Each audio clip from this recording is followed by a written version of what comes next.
De quoi est composé un ordinateur? S'il s'agit d'un ordinateur portable, il est déjà, si on emploie le terme anglais, all-in-one, c'est-à-dire qu'il se suffit à lui-même. Il est composé de son unité centrale, plate mais bien présente, de son écran intégré, ainsi que du clavier et du touchpad qui remplacent la souris. Si vous avez opté pour une unité centrale du type de bureau, vous avez dû alors acheter également un écran, un clavier filaire ou sans fil, ainsi qu'une souris, elle aussi filaire ou sans fil. Peu importe, tant que vous avez des piles de stock, car dans le second cas, on ne sait jamais, par exemple un dimanche, ça peut être un peu problématique si elle ne fonctionne plus. Dans un cas comme dans l'autre, les ordinateurs sont souvent accompagnés de ce que l'on appelle des périphériques, des accessoires. Une imprimante par exemple, un disque dur externe, une clé USB, des enceintes afin d'écouter du son, de la musique, vos films. Nous avons aussi, plus accessoirement, un tapis pour la souris afin qu'elle glisse bien, une lampe de bureau pour ne pas s'abîmer la vue en soirée, et pourquoi pas un rehausseur accompagné de petites ventilations sous l'ordinateur portable, afin d'améliorer le confort de l'assise et de maintenir à bonne température le PC sur la durée. Je pense surtout aux modèles les plus onéreux dédiés au travail et aux jeux vidéo. Mais un ordinateur, ce n'est pas que ça.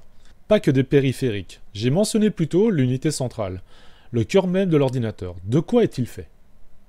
Ouvrons un peu virtuellement cette unité centrale et qu'y trouve-t-on? Dans le schéma que nous allons voir ensemble, je vais reproduire la mise en place classique d'un montage dans l'ordinateur. Cela vous aidera par la suite, si vous désirez un jour, si je vous le souhaite d'ailleurs, à monter vous-même votre propre ordinateur. Ici, le but cependant, sans en rentrer dans les détails techniques, est de bien comprendre de quoi il est composé, afin de résoudre et de comprendre par exemple aussi d'éventuelles pannes qui pourraient un jour venir, comme pour une voiture, sans vouloir dramatiser bien entendu. Nous avons en premier lieu ce que l'on appelle la carte mère. C'est un circuit imprimé qui supporte la plupart des composants. Elle est très importante car c'est sur elle que vient tout se brancher et s'assembler. L'élément que vous voyez à gauche, en gris, est le bloc de branchement des périphériques. On y reviendra un petit peu plus tard dans une vidéo en détail. Sachez juste que c'est à l'arrière de l'ordinateur, sur ce bloc que l'on place les connectiques USB et autres. Le rôle de la carte mère est de centraliser et traiter toutes les données échangées entre les composants et le processeur. Vient ensuite le bloc d'alimentation, c'est lui qui va alimenter tous les éléments de l'ordinateur, de la carte mère au lecteur Blu-ray ou DVD. Provenant de ce bloc, vous allez avoir toute une ribambelle de fils électriques venant nourrir les disques durs, la carte mère, la carte graphique, etc., etc. La puissance de ce bloc dépendra des composants que vous aurez choisis. Rassurez-vous, il existe des calculateurs sur Internet permettant de savoir automatiquement, en fonction des informations que vous aurez rentrées, quel bloc d'alimentation il faut placer. À 350 watts ou à 850 watts modulaire par exemple. Le processeur, le cerveau de l'ordinateur, il est, lorsqu'il est installé, recouvert d'une légère couche de pâte thermique et d'un gros ventilateur ou un refroidissement liquide. Vous ne le verrez en général jamais sous sa forme petite et carrée, sauf si vous en installez un bien sûr. C'est un élément qui a tendance à chauffer rapidement, d'où ses moyens de refroidissement. Un élément important à partager avec vous, c'est qu'il est très important de suivre les règles de compatibilité entre la carte mère et le processeur. En fonction des générations, des sockets, pour citer le terme exact, ce n'est pas tellement une question de marque ici. On place très bien un processeur Intel ou AMD sur une carte mère Asus par exemple, mais par contre il faut que celle-ci soit compatible avec tel processeur Intel ou tel processeur AMD. Bien se renseigner avant l'investissement, comme toujours. Nous n'allons pas trop entrer dans les détails ici, mais il est important toutefois de le savoir. Ah oui, j'ai oublié, qu'est-ce qu'un socket?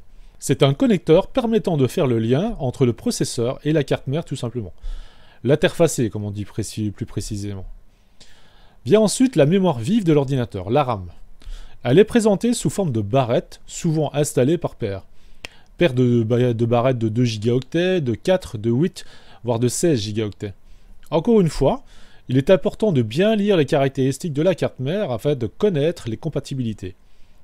Ici, la mémoire est régie par une fréquence en mégahertz et par leur forme. Elles ont en effet plusieurs sortes de connecteurs. De plus, il y a des catégories de RAM. La plus connue est la DDR. Nous rencontrerons souvent des DDR2, DDR3, voire de la DDR4 pour les configurations les plus récentes. La DDR, qu'est-ce que c'est? La DDR SDRAM, pour Double Data Rate SDRAM, est une mémoire basée sur la technologie de la SDRAM. Elle permet de doubler le taux de transfert de la SDRAM traditionnelle pour une fréquence égale. La SDRAM est un modèle de mémoire capable de s'affranchir du temps d'attente dû à la synchronisation avec la carte mère.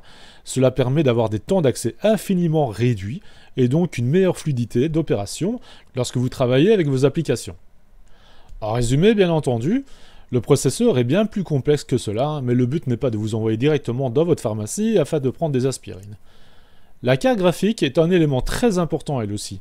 En fonction de sa puissance, liée encore une fois à vos besoins, elle vous permettra de jouer aux derniers jeux sortis, de calculer rapidement de la modélisation d'éléments 3D en temps réel, de réduire les temps de rendu lors d'une compilation de vos montages vidéo, etc. etc. Il se peut aussi que vous n'en ayez pas besoin, que le processeur dédié au graphisme intégré sur la carte mère vous suffise.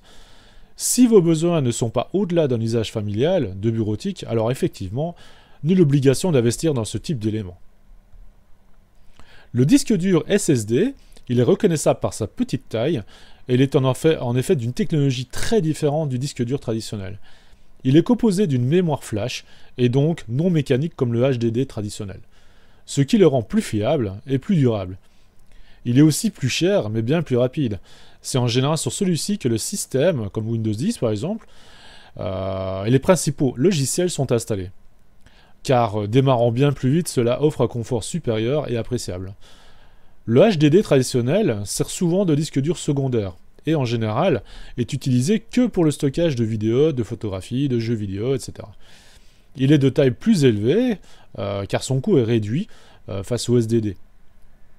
Le lecteur DVD ou au choix le Blu-ray, qui je le rappelle, lit aussi les DVD et CD musicaux, est assez pratique d'en installer à d'office, car on dispose d'une très belle place dans un ordinateur de bureau.